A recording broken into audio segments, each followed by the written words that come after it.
Hi అండి. అందరికీ నమస్కారం. నేను కేవలం ఓటీటీలో రిలీజ్ అయిన మూవీస్‌కి మాత్రమే రివ్యూస్ ఇస్తుంటాను. ఈరోజు మీ ముందుకి 'సిరాయ్' మూవీ రివ్యూతో వచ్చాను. 'సిరాయ్' ఇదొక తమిళ్ మూవీ. కానీ తెలుగులో డబ్బుడ్ అయి ఉంది. మీకు కావాలంటే జీ5లో అవైలబుల్‌గా ఉంది. చూసేయండి. ఈ 'సిరాయ్' యాక్చువల్‌గా తమిళ్ మూవీస్ అన్నీ కూడా తమిళ్ నేటివ్‌లో వాటిల్లో ఉంటాయి కొంతవరకు.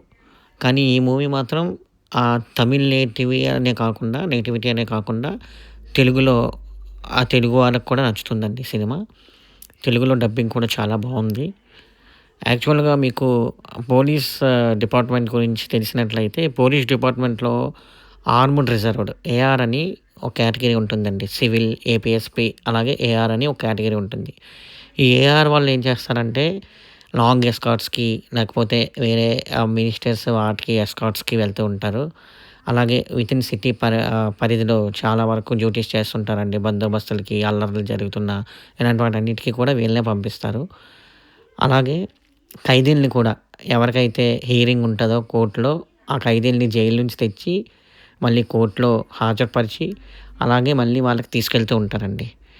అలాంటి ఒక ఖైదీకి హీరో అయిన 'విక్రమ్ ప్రభు' ఒక పోలీస్ ఆఫీసర్‌గా చేశారు. అతను ఎలాంటి హెల్ప్ చేస్తారు? అసలు హెల్ప్ చేస్తారా? లేదా? వాళ్ళ స్టోరీ ఏంటి? అతను ఎందుకు జైల్‌లో ఉన్నాడు? అతను ఏ ఏ శిక్ష అనుభవిస్తున్నాడు? ఎన్ని సంవత్సరాల నుంచి అనుభవిస్తున్నాడు? అలాగే అతనికి ఒక లవ్ స్టోరీ ఉంటుందండి. ఆ లవ్ స్టోరీ కూడా చాలా డీసెంట్‌గా ఉంటుంది. సినిమాలో ఫస్ట్ నుంచి లాస్ట్ వరకు మీకు చాలా బావుంటది. అంటే ఎక్కడ బోర్ కొట్టదండి. అలా మీరు సినిమాలో స్టోరీలో లీనమైపోతుంటారు అలాగా. అంత బావుంటది. ఈ మూవీ మాత్రం మర్చిపోకుండా చూసేయండి. ఈ సినిమాకి నేనిచ్చే రేటింగ్ 3.5 అండి. సినిమా అయితే బావుంది. బాయ్ అండి. ఇలానే రివ్యూస్‌ని ఆదరిస్తారని కోరుకుంటున్నాను. Bye bye.